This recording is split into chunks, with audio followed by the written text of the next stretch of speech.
Hello, welcome once again to Stuff and Things, where I like to talk about stuff and occasionally even things. I'm your good friend Bradley, and today is going to be kind of a fun box opening.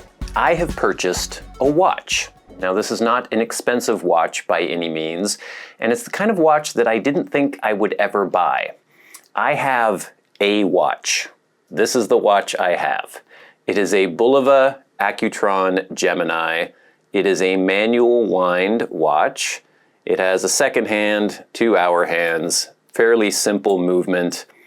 There's a little display window in the back. It's a cool watch. I like it a lot. I've had it for years. I don't think it's available anymore.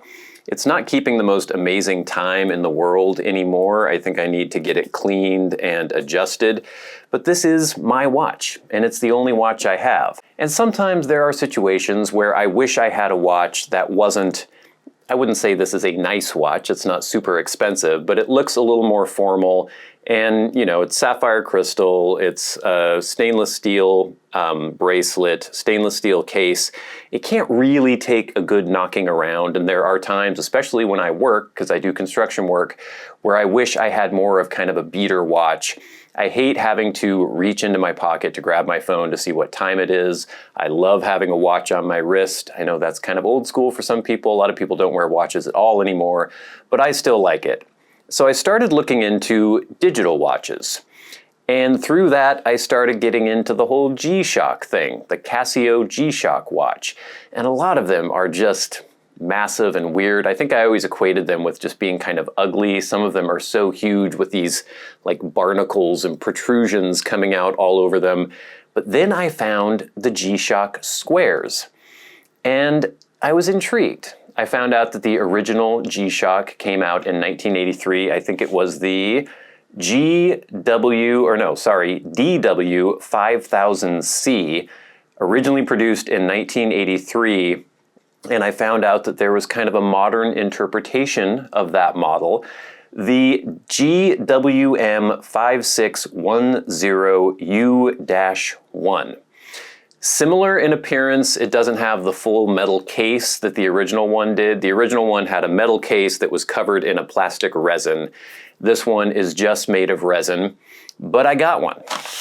I went to Amazon and I found this watch, the 5610. It has a MSRP of I think $150, but you can find it around $100, $110 on Amazon. There are all sorts of different retailers that sell it through Amazon.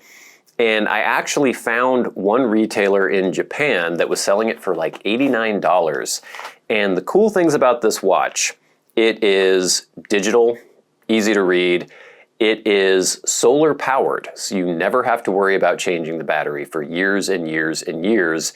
It is also multi-band 6, so that means that it picks up radio waves from stations. I think there are six stations throughout the world. There's one in North America in Colorado, one in the UK, one in Germany, 2 in Japan, and 1 in China, I think, that broadcast a radio signal that has the exact perfect atomic time.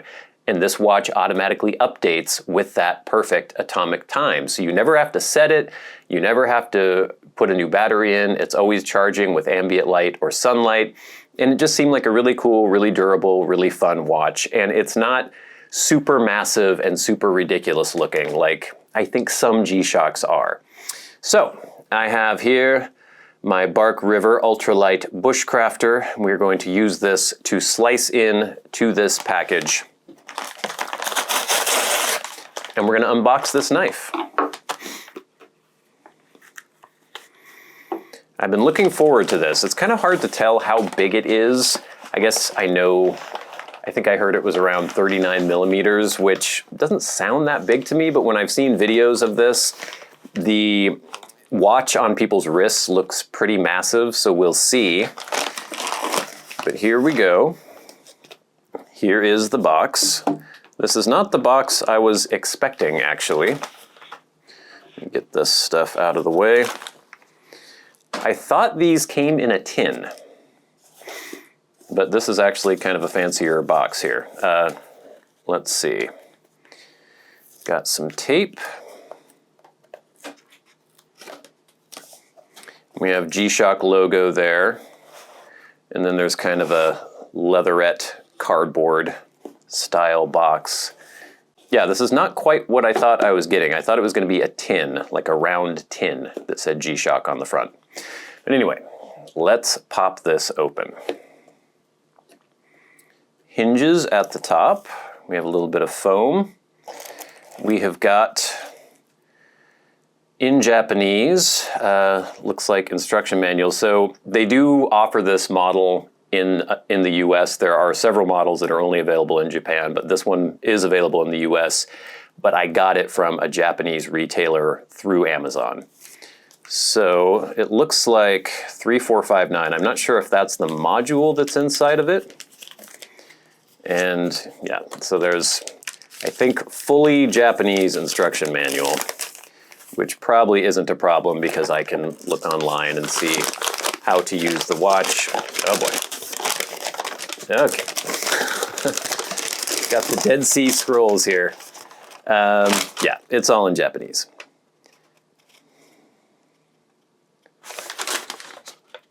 So there you go. Yeah, it looks like it shows you how to set the time and all that good stuff. Now I'm going to have to try to fold this back up somehow. Okay, that was worse than folding a map. Remember those? That used to be a thing. Okay, sort of back where it was originally. I don't know if this is like a warranty card. Let's see. I think it's just talking about the solar. The watch is solar powered, as I mentioned. It has a battery inside, but it is solar powered. So here is the watch itself in the box. Looks like we have a silicone desiccant in there, so we can probably put the box aside now. And here is the watch.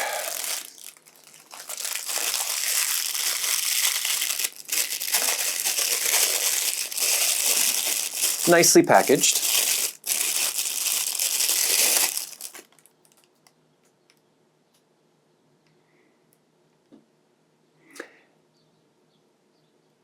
This is not the watch I ordered.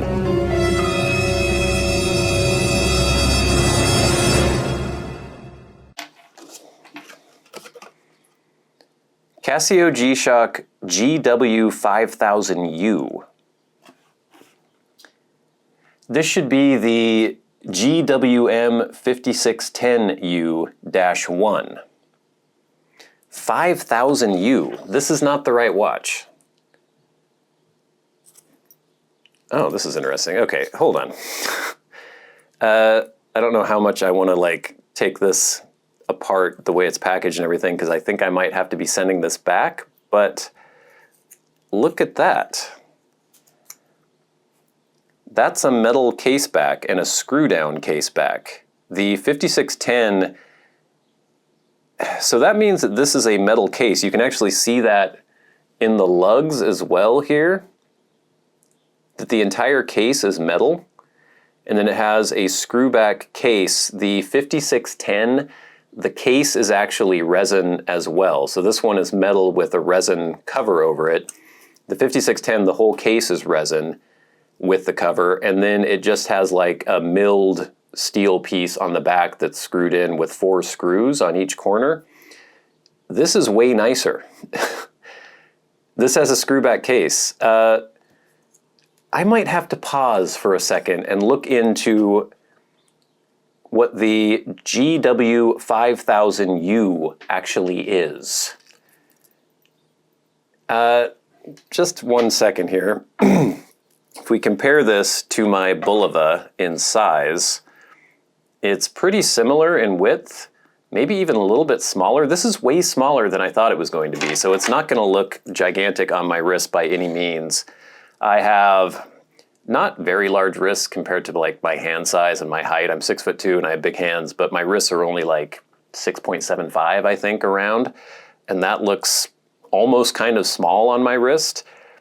Maybe all the reviews I was watching of these G-Shock Squares were made by people who had tiny little twig wrists and tiny hands, because this looks actually kind of small on me.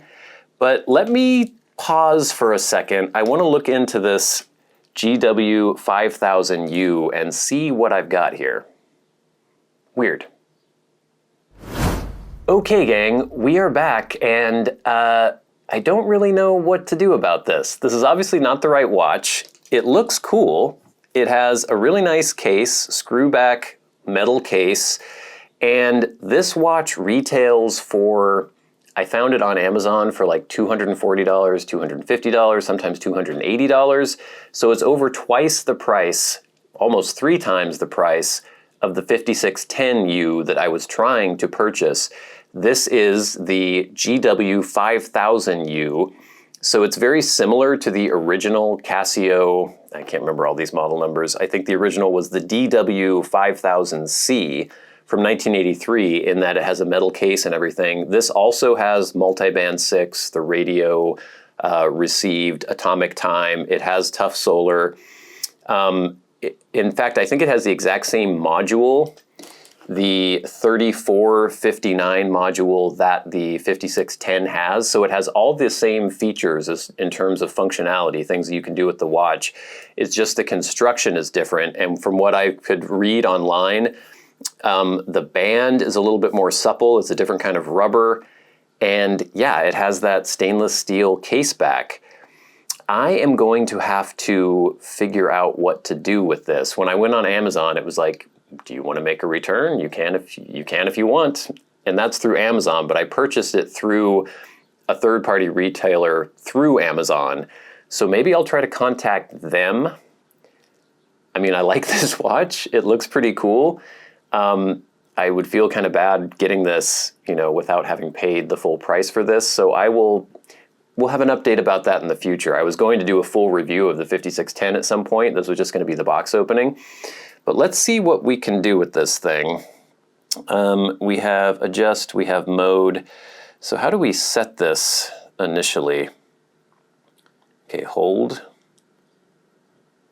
Is this going to happen? Okay. So what do these things mean?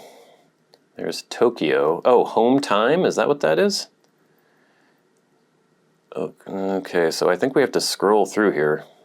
Sydney, I don't know what some of these abbreviations are. Wellington, Honolulu, Anchorage, Vancouver, Los Angeles. I doubt there's a Seattle, so let's do Los Angeles because I'm Pacific time.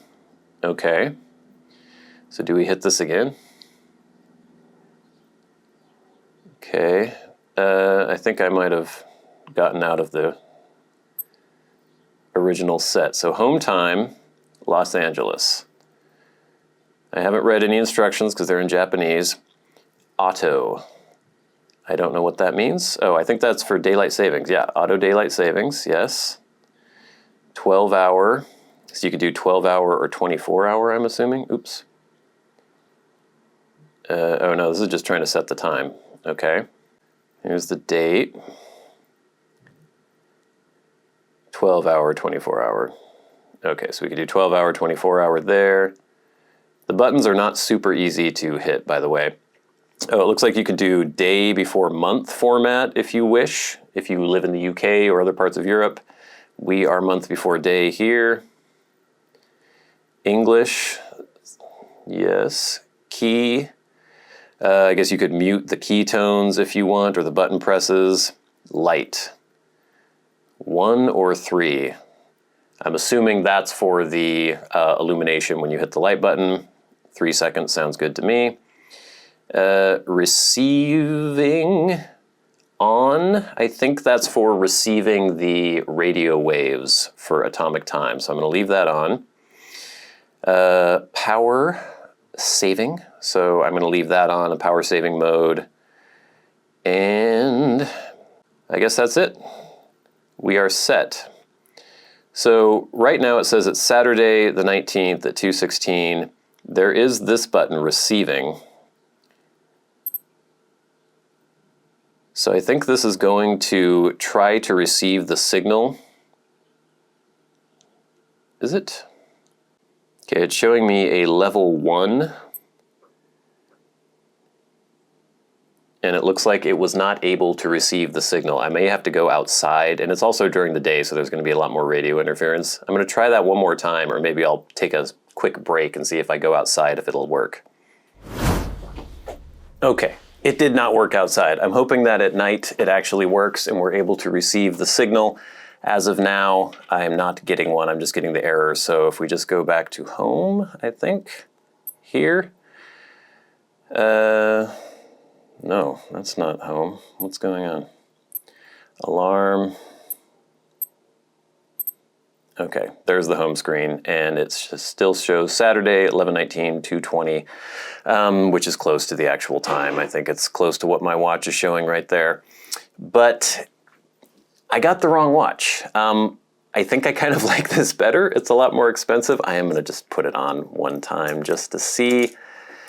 Just some more information in Japanese. And we've got this guy on here. Let's see if I can extricate this without ripping it, because I might have to send this back. All right, so here we go. Let's put her on. I haven't had to use an actual watch strap for a very long time, because I've just been using the bracelet on my bulova. So, right around there maybe. Maybe one more. Feels about right.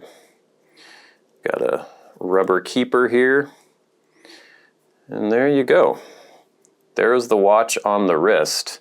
It is definitely not a large watch by any means. I thought this was going to be massive. I thought it was going to basically cover my entire wrist, and it does not. Let's see, there's the backlight. I don't know if that's going to show up on camera very much because it's not super dark in here. But it looks like you do have 3 seconds, and it apparently has a tilt function where if you tilt the watch up, I don't know if I have to turn that on in the settings, and the light should automatically come on. So if you're in bed and it feels the watch kind of at this level, then if you tilt it up to this level, it will automatically put the backlight on. But I'm pretty pleased with this. It's very light compared to my manual wind, traditional watch. This one, I don't know what the weight is on this because I didn't have any of the specs for this watch because I wasn't expecting this watch. But I'd say, it's very hard to say. It's 100 grams maybe, I don't know. We'll weigh that if I do a full review and if I don't send this back. I have a feeling I'm probably going to have to send this back though, but I'm actually really pleased with how this looks. I'm pleased with how it fits on the wrist. Even if you put your sleeve over it, it's not huge, it doesn't protrude, it's not super thick. It's just really cool. This is waterproof or water resistant to 200 meters. Like I said, the tough solar, the automatic time, if that actually can receive the signal here where I am in the Pacific Northwest, that'll be cool. Basically just a watch that you can completely forget about. It'll always be accurate. I guess if you're in the Northern Hemisphere, if you're not near one of those radio towers, then I don't know, but never have to set it, never have to worry about changing the battery. It'll always be charged, it'll always be accurate, and it's just cool. It has a nice look to it. I like kind of the 80s retro look. This doesn't look as retro as the 5610 that I was trying to buy, because that really had that 80s look to it. This is a little more subdued. But yeah, I'm really pleased with this.